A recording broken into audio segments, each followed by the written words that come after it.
Bom dia, meus irmãos, graças e paz.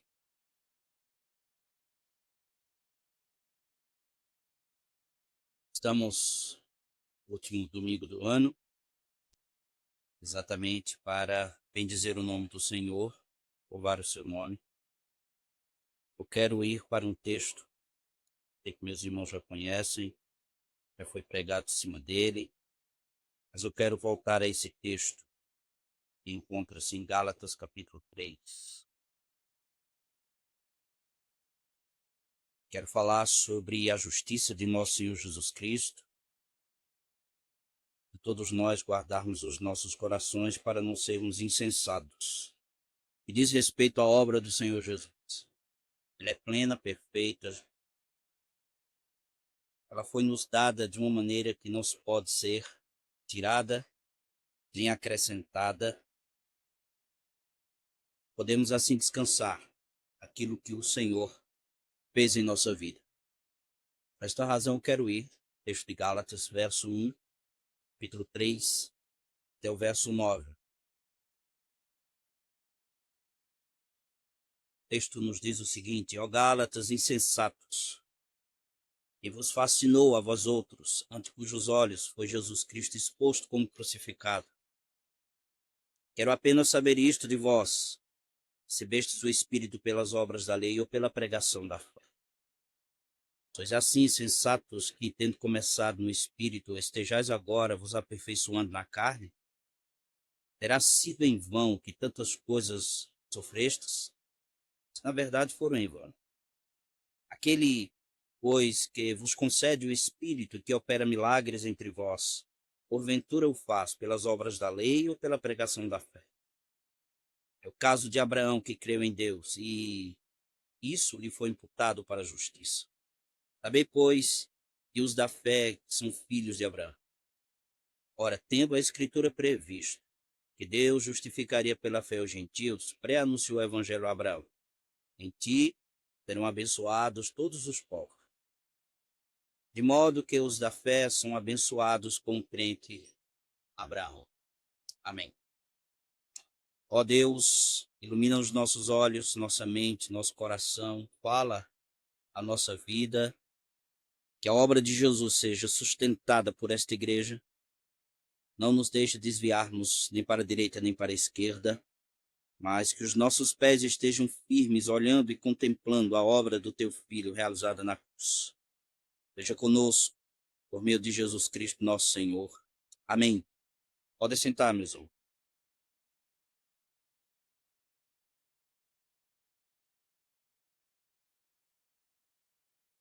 Insensatos Gálatas, disse Paulo. Se nós fizermos uma leitura nesta carta, nós iremos perceber que no capítulo 1 e no segundo capítulo, o apóstolo Paulo está defendendo seu ministério e seu apostolado de falsos mestres que estavam entrando na igreja da Galácia e dizendo que a autoridade paulina como apóstolo não era evidente como a dos 12 de Jerusalém. Agora, nesse capítulo, ele volta-se para os Gálatas novamente, falando da vida deles, do modo como eles estavam andando diante do Senhor, e apresenta a forma como eles estão se comportando diante de Deus, andando diante do Senhor. E eles estão andando com infidelidade, porque tudo que eles aprenderam de Paulo, eles viram que a obra do Senhor Jesus foi totalmente realizada na vida deles e que chegou a salvação na vida deles somente e unicamente pela fé. E Paulo chama eles de insensatos. Enquanto sábio ele teme o Senhor, como diz Provérbios, né? O temor do Senhor é o princípio do saber, mas completa a frase: mas os loucos desprezam a sabedoria e o ensino. Eles estavam sendo insensatos, estavam tendo irresponsabilidade espiritual. É exatamente isso que estava acontecendo na vida da igreja na Galácia. Estavam sendo enredados, deram ouvidos a falsos mestres, deram ouvidos a falsas doutrinas Doutrinas estas que um dia já foram totalmente verdade, mas em Cristo tem a sua completude, a sua plenitude. Ou seja, as obras da lei foi colocada como algo que poderia ser realizado para eles receberem a salvação. E Paulo está dizendo aos Gálatas que não, nada pode acrescentar a obra de Jesus, nem tirar, nem pôr. Era exatamente essa defesa que Paulo vai fazer aqui a partir do capítulo 3. Que Gálatas estavam sendo insensatos? Quero frisar isso com vocês. A igreja da Galácia estava sendo irresponsável, negando o caminho desta salvação que foi realizada por Jesus Cristo, e Paulo chama eles de tolos. Tolos.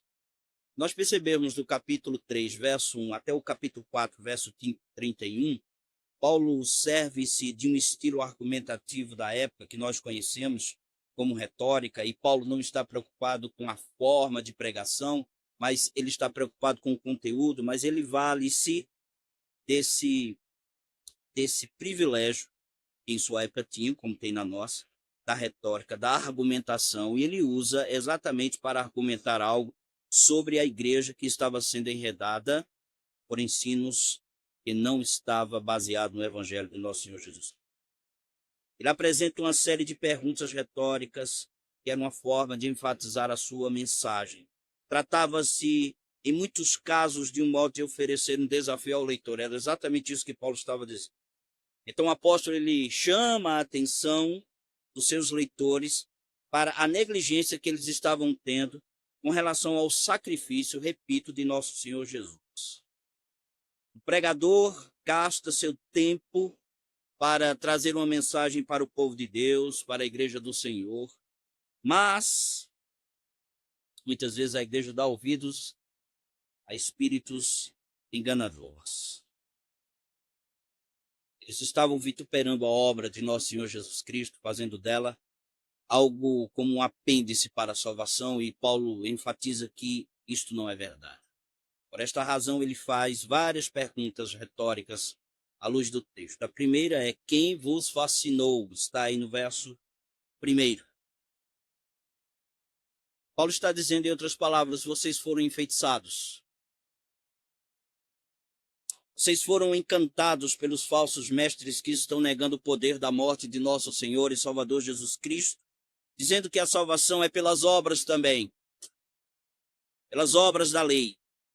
Vocês estão esquecidos que eu preguei para vocês o Senhor Jesus Cristo de tal maneira, de tal forma, que foi como ele estivesse sendo exposto diante dos olhos de vocês, a sua morte, a sua cruz, o seu vitupério, a sua vergonha. A pergunta do apóstolo nos chama a atenção para o fato de sua pregação, a forma que Paulo pregava. Ele disse: quem vos fascinou a vós outros, ante cujos olhos foi Jesus Cristo exposto como crucificado?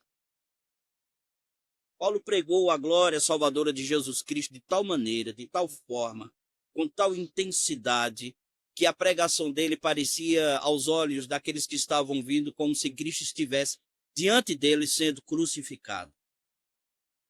Calvino chega a dizer o seguinte, nesse texto: Paulo atesta que pela verdadeira proclamação do evangelho, Cristo é pintado e de certa maneira crucificado diante dos olhos dos Gálatas.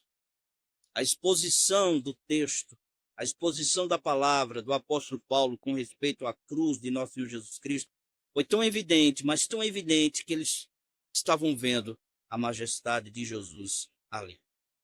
Existe um provérbio que alguém citou, um provérbio árabe, dizendo o seguinte, que um bom pregador é aquele que transforma o ouvido em olho.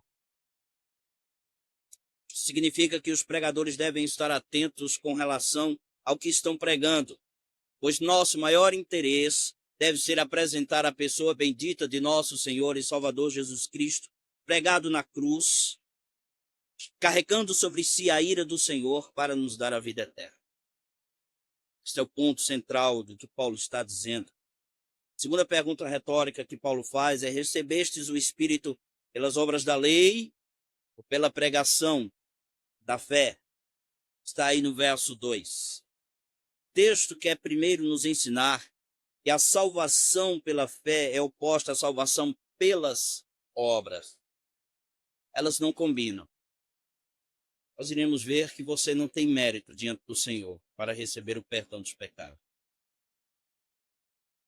Quando o apóstolo faz a pergunta de que eles receberam o Espírito pelas obras da lei ou pela pregação da fé, ele está cumprindo o que Isaías falou no capítulo 53 sobre a morte de Jesus.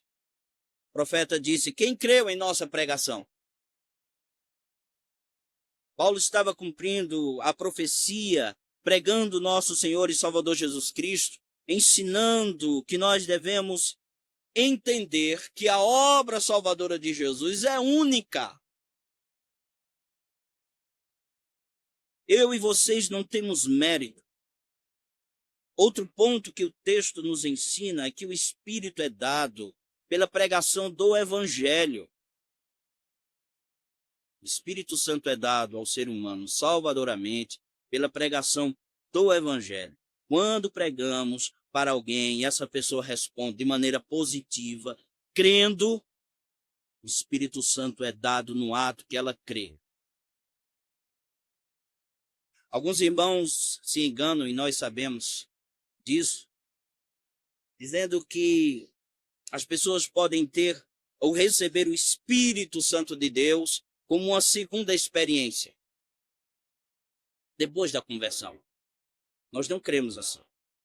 O Espírito Santo ele é outorgado, é dado quando se crer na obra salvífica de nosso Senhor e Salvador Jesus Cristo. O que temos e podemos ter é enchimento do Espírito, experiências ao longo do caminho.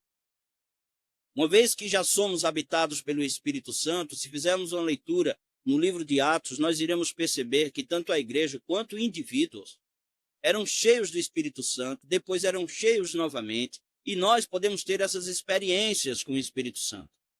Mas o Espírito Santo já nos foi dado.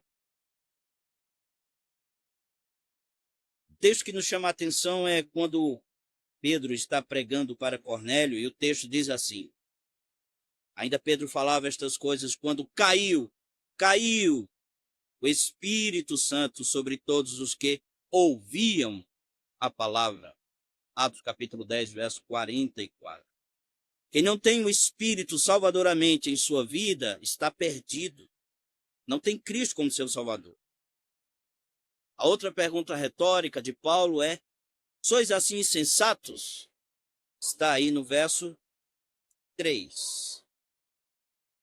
Quando ele diz: sois assim insensatos que, tendo começado no Espírito, estejais agora vos aperfeiçoando na carne. O apóstolo, ele traz à memória dos irmãos a experiência que eles tiveram quando Paulo pregou para eles. A pergunta, meus irmãos, é igual ao verso 2.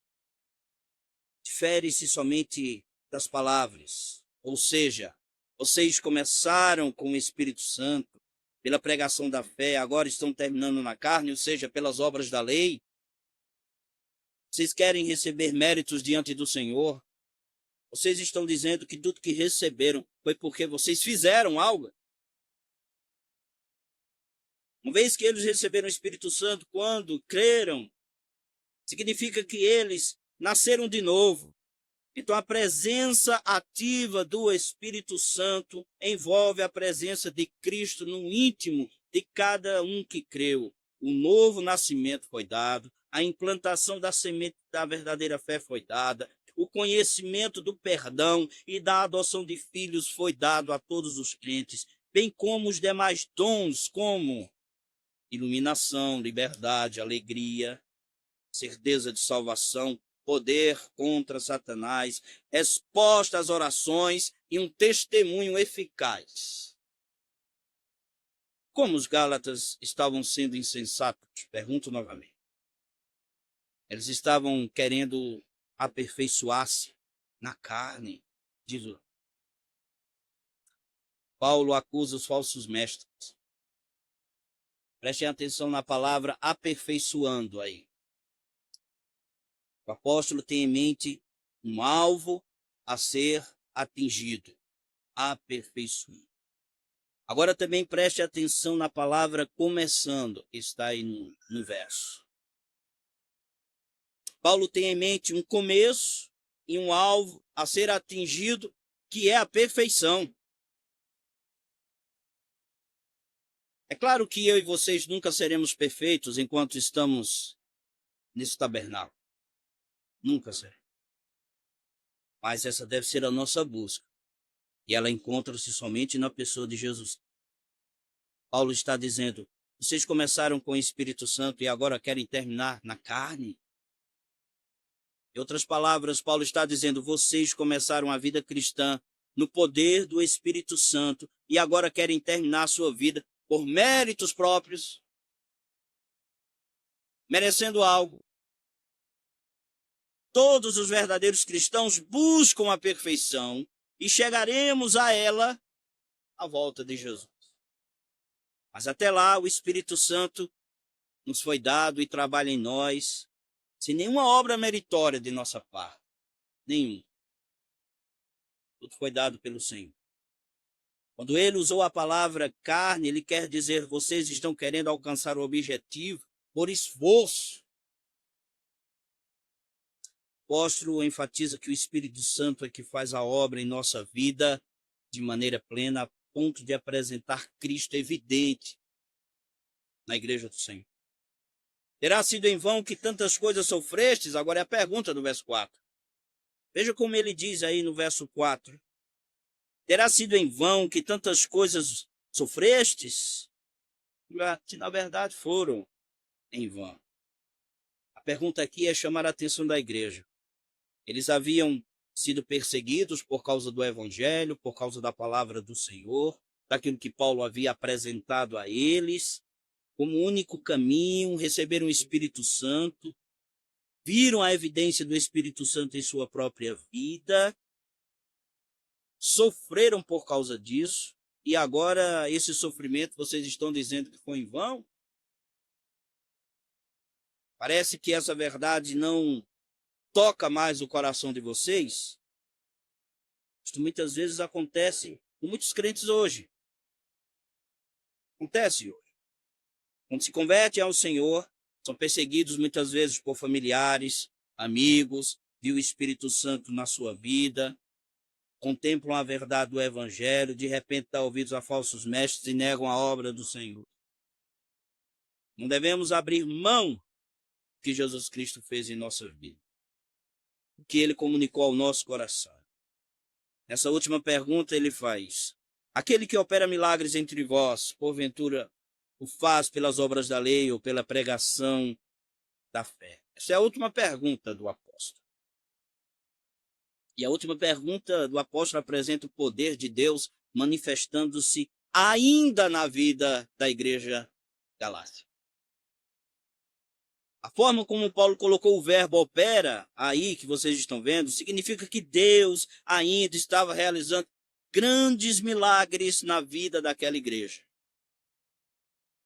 Todos os milagres que acontecem entre vocês, Paulo está dizendo, é obra do Espírito Santo. Isso significa que é graça do Senhor. É um favor que não merecemos. Os milagres que acontecem entre vocês não vêm de méritos de vocês, mas vêm da obra do Senhor. Uma vez que os milagres acontecem na vida da igreja, é um favor de Deus. É a graça do Senhor em nossa vida. São sinais da graça do Senhor. E nós aqui temos experimentado grandes sinais. Não esses sinais, muitas vezes, que acontecem por aí, mas temos visto a obra do Senhor em nossa vida. Temos contemplado isso. Por essa razão, Paulo chama como exemplo, à luz do texto, Abraão, para dizer que somos filhos de Abraão, mas somos pela fé e não temos nenhum mérito diante de Deus. É certo que os judeus eram filhos de Abraão, isso é verdade, descendentes dele. Foi Deus que levantou essa nação, é verdade. Os judeus se gloriavam de terem sido feitos filhos de Abraão. Se gloriavam disso. Estavam andando segundo a carne, segundo seus próprios pensamentos. Eles achavam que essa suficiência na vida deles bastava. E aqui nós precisamos entender que há num debate hoje acadêmico,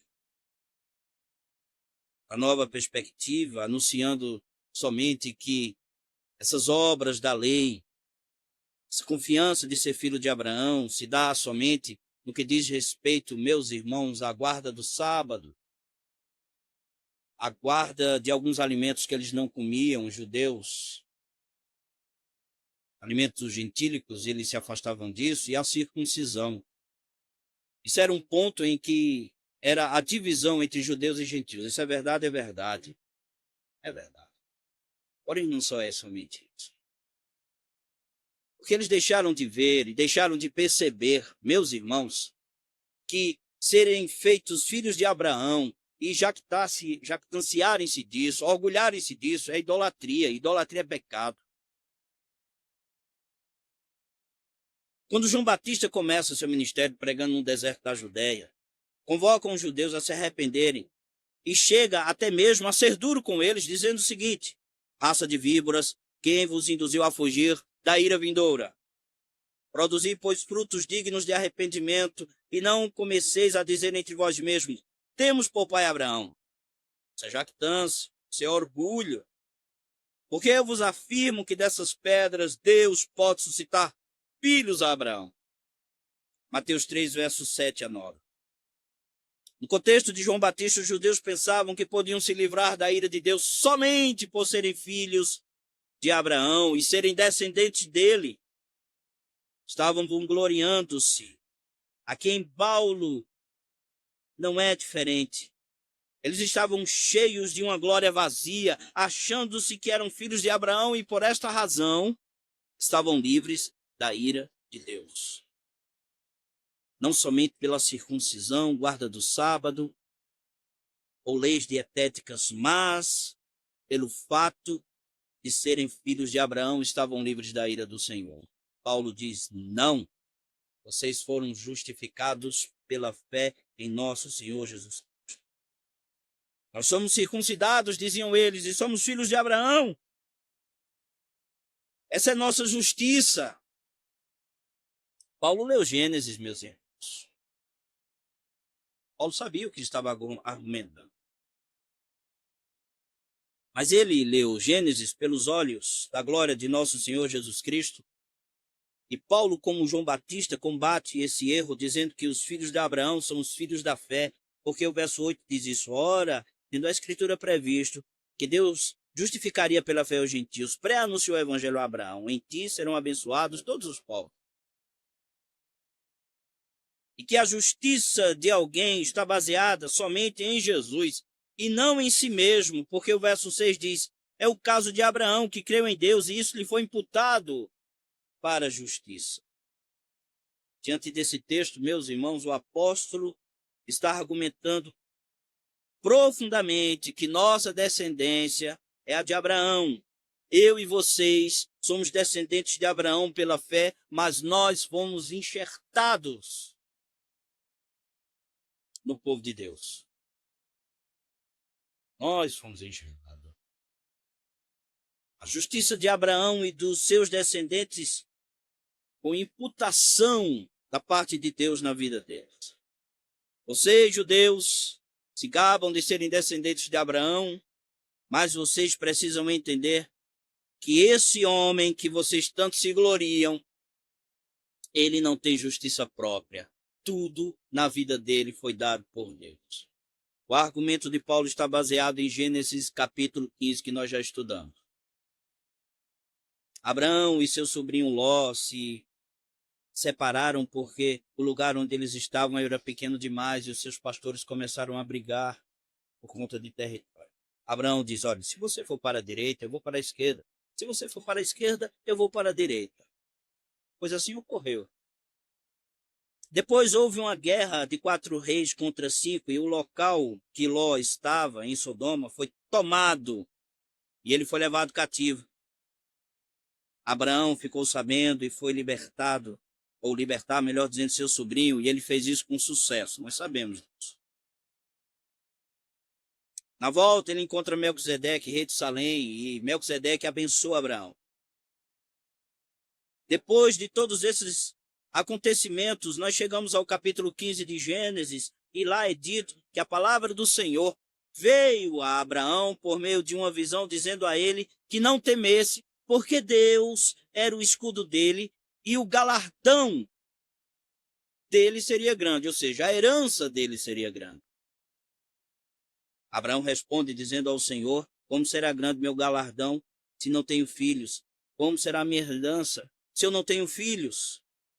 O Senhor disse mais: Deus não havia lhe dado descendente e que o seu herdeiro, ele dizia, né? É do meu servo. Deus responde a ele dizendo que o herdeiro não será esse, vindo do seu servo, mas aquele que dele for gerado. Então o Senhor manda ele ir lá para fora, conta as estrelas, se verdadeiramente você pode contá-las.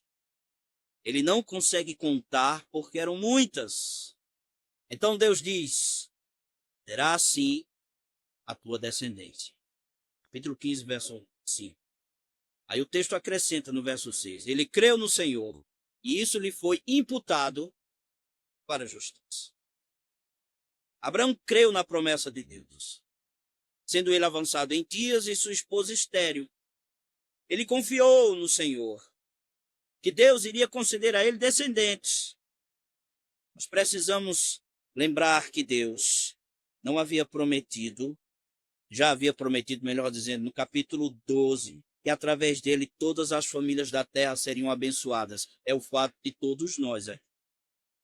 E diante da promessa, uma vez dada, Moisés deixou claro que ele creu, confiou, exerceu fé em Deus e em sua promessa. Quando ele creu, o texto diz que isso lhe foi imputado para a justiça. E Paulo repete isso no verso 6. Isto quer dizer que Deus computa a fé de Abraão em sua promessa como justiça. E nesse contexto, a computação divina qualifica Abraão a tornar-se um recipiente de concessão da terra a ser transmitida aos seus descendentes. A justiça de conceder descendentes a um homem avançado em dias e tendo uma mulher estéril veio do Senhor.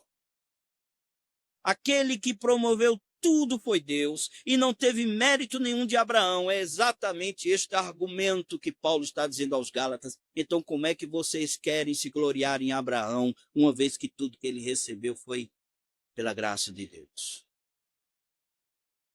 Assim, a palavra que Paulo usa aí para imputar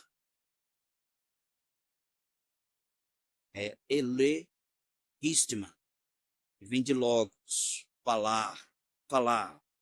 Significa declarar, significa contabilizar.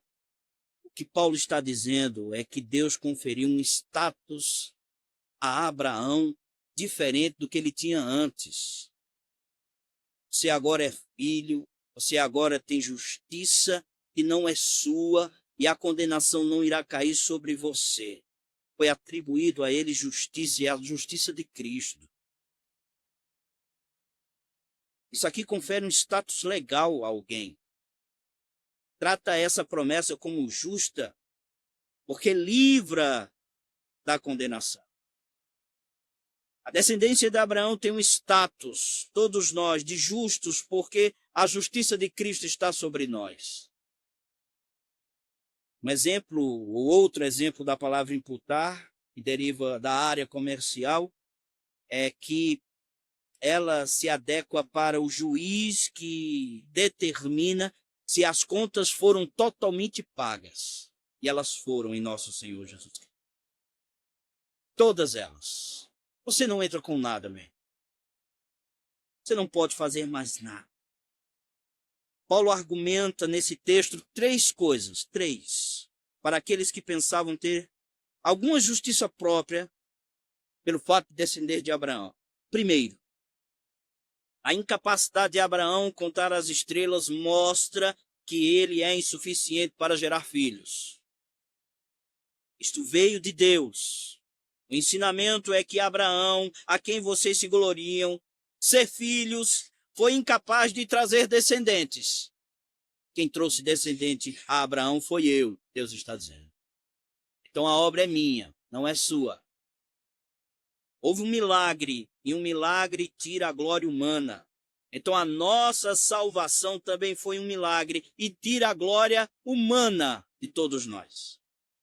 Segundo argumento, os descendentes de Abraão têm um propósito de trazer ao mundo o Senhor Jesus Cristo. É com a justiça de Cristo que Deus salva a sua descendência. A justiça de Jesus, sua perfeição, foi colocada, imputada no pecador que creu nele como Salvador. Terceiro e último argumento. Os descendentes de Abraão não são segundo a carne, mas são os da fé. Porque o verso 7 diz isso. Sabei, pois, que os da fé é que são filhos de Abraão. E isso foi previsto exatamente pelas Escrituras Sagradas, porque Paulo disse isso no verso 8 e verso 9. Ora, tendo a Escritura previsto que Deus justificaria pela fé os gentios, pré-anunciou o Evangelho a Abraão. Em ti serão abençoados todos os povos. De modo que os da fé são abençoados com o crente a Abraão, tendo a Escritura previsto. Agora o apóstolo Paulo usa o texto de Gênesis 12, verso 3. Quando ele usa esse texto, ele está argumentando contra aqueles falsos mestres que se vão gloriando por serem filhos de Abraão e serem circuncidados. Quem pregou a Abraão? O próprio Deus. Quando disse, em ti serão abençoados todos os povos da terra. Todos os povos. Isso significa que Deus é um missionário nesse texto de Gênesis 12. Deus próprio pregou. Isso nos leva também a sermos missionários e pregar o evangelho de nosso Senhor e Salvador Jesus Cristo. Se Deus é um missionário e pregou a Abraão, nós também devemos imitá-lo, pregar o evangelho e sair anunciando a bem-aventurança de nosso Senhor Jesus Cristo. É exatamente isso que nós devemos fazer, ser luz para as nações, porque essa foi a promessa do Senhor. Fomos chamados para sermos luz do mundo. Deus disse acerca de Israel, também te dei como luz para os gentios, para serem minha salvação até a extremidade da terra. Isso está em Isaías 49, verso 6. Mas Israel falhou como luz para as nações. Mas o Cristo não falhou como luz para as nações, porque é dito em João capítulo 8, verso 12, eu sou a luz do mundo. Então eu e vocês não devemos falhar nesse quesito. Brilhe como luz do mundo. Viva o evangelho e prega o evangelho. E a luz de Cristo irá irradiar não somente a nossa comunidade, a nossa igreja, mas esse mundo de trevas. Deus possa nos ajudar. Em nome do Senhor Jesus. Vamos orar.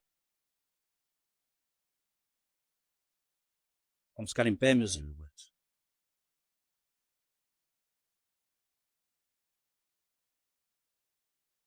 Ó Deus, bendito e santo Senhor, te adoramos pela tua bondade e evangelho. Te louvamos pelos louvores que foram conduzidos e dirigidos ao Senhor. Obrigado pelas nossas orações, pelas contribuições, pela tua palavra. Aceita a nossa adoração para a glória do Senhor Jesus, no poder do Espírito. Trindade Santa, bendito seja esse Deus único e perfeito. Obrigado por tudo, Deus. Em nome do Senhor, Salvador Jesus Cristo. Amém. Que a graça de nosso Senhor Jesus Cristo, o amor de Deus, o nosso Santo Pai, e as consolações divinas sejam com todos, hoje, amanhã e para sempre. Amém.